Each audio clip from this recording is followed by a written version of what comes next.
नाज़रीन, 1450 साल से अहले सुन्नत वल जमात का मुत्तफ़िक़ा अकीदा है कि सय्यदुना अमीरुल मुमिनीन जनाब अबू बकर सिद्दीक खलीफतुर रसूलिल्लाह बिला फस्ल रदियल्लाहु तआला अन्हु जमी सहाबा के सरदार हैं।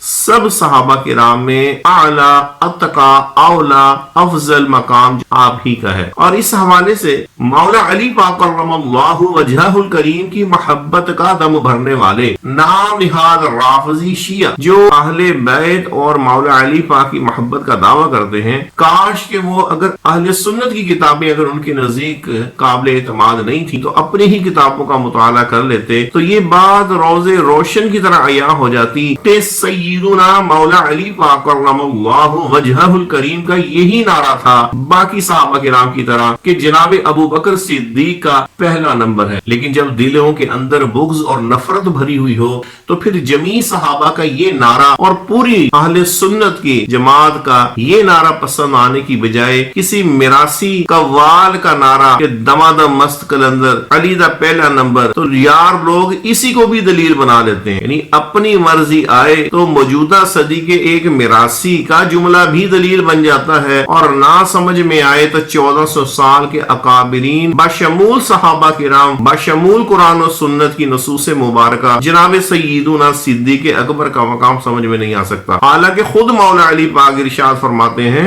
मजमुउज़ ज़वाइद की हदीस मुबारक है, फरमाया वल्लज़ी नफ्सी बियदिही मस्तबकना इला खैरिन कत्तु इल्ला सबकना इलैहि अबू बकर, कि फरमाया उस ज़ाते मुबारका की कसम जिसके कब्ज़ा कुदरत में अली की जान है कि हमने कभी भी किसी खैर में सबकत नहीं की मगर ये कि अबू बकर सिद्दीक ने उस खैर की तरफ हमसे पहले सबकत कर ली। इसी तरह अबू दाऊद शरीफ की हदीस मुबारका में जब मोहम्मद बिन हनफिया आपसे पूछते हैं जनाब नबी पाक अलैहिस्सलातु वस्सलाम के बाद लोगों में सबसे ज्यादा अफजल, तो जनाब मौला अली पाक यही फरमाते हैं कि अबू बकर सिद्दीक लोगों में सबसे अफजल है नबी पाक अलैहिस्सलातु वस्सलाम के बाद। इमाम ज़ैनुल आबिदीन अलैहि रहमा से जब ये पूछा जाता है कि अबू बकर उमर की शान हुजूर की बारगाह में क्या थी, तो फरमाया जो आज है कि आज भी नबी पाक के साथ आराम फरमा रहे हैं। इसी तरह ईमान लाने वालों में जो सबकत करने वाले जनाब अबू बकर सिद्दीक हैं। सबसे पहले हुजूर अलैहिस्सलातु वस्सलाम ने जिन्हें अपना दोस्त बनाया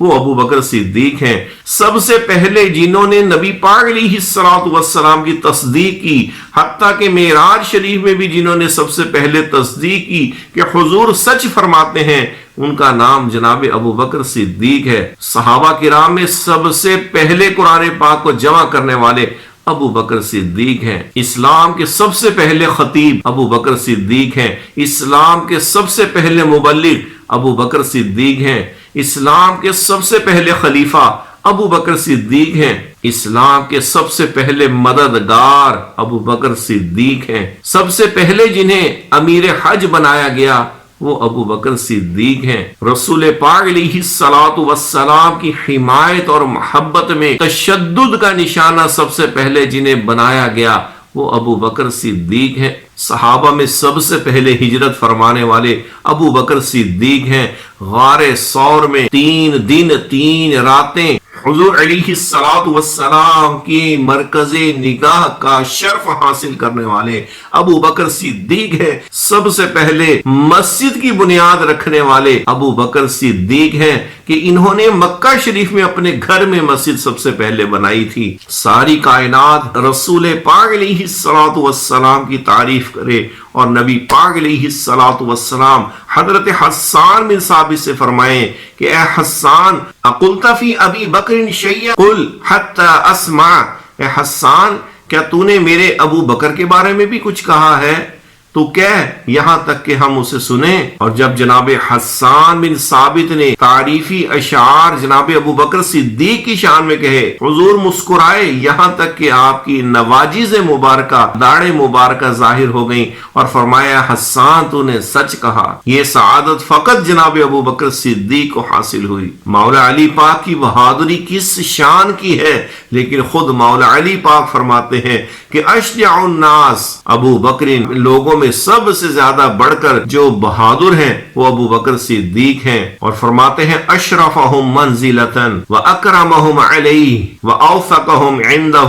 یعنی مرتبہ آپ کا سب سے بالا اور دربارہ نبوت میں وجاہت اور حضور کو آپ پر وثوق سب سے زیادہ تھا۔ مجلس صحابہ میں صحابہ کرام حضور علیہ الصلوۃ والسلام کی طرف متوجہ ہوتے اور حضور علیہ الصلوۃ والسلام ابو بکر و عمر کی طرف متوجہ ہوتے۔ خطاب صحابہ سے ہوتا لیکن مرکز نگاہ شیخین کریمین ہوتے۔ کشف الغمہ شیعوں اور رافضیوں کی معتبر کتاب کہ جب عروہ نے جناب ابو بکر صدیق کی صداقت پر اعتراض کیا تو امام باقر علیہ رحمہ فرط جوش کے ساتھ آپ کھڑے ہوئے، آپ نے فرمایا نعم الصدیق، نعم الصدیق، نعم الصدیق، ہاں ابو بکر صدیق ہیں، ہاں ابو بکر صدیق ہیں، ہاں ابو بکر صدیق ہیں، اور فرمایا من لم یقل لہ الصدیق فلا صدق اللہ لہ القول فی الدنیا والآخرہ، فرمایا جو ابو بکر کو صدیق نہ کہے اللہ اس کی بات کو دنیا و آخرت میں سچا نہ فرمائے۔ پھر جمیع صحابہ میں مصلی امامت کا حقدار جناب ابو بکر صدیق کو ٹھہرایا گیا اور فرمایا مرو ابا بکر ان یصلی بالناس، ابو بکر کو حکم دو کہ وہ لوگوں کو نماز پڑھائے۔ عرض کی گئی وہ تو بڑے رقیق القلب ہیں، جب آپ کو نہ دیکھیں گے تو وہاں پر ہو سکتا ہے وہ کھڑے نہ ہونے پائیں، تو آپ نے فرمایا لا لا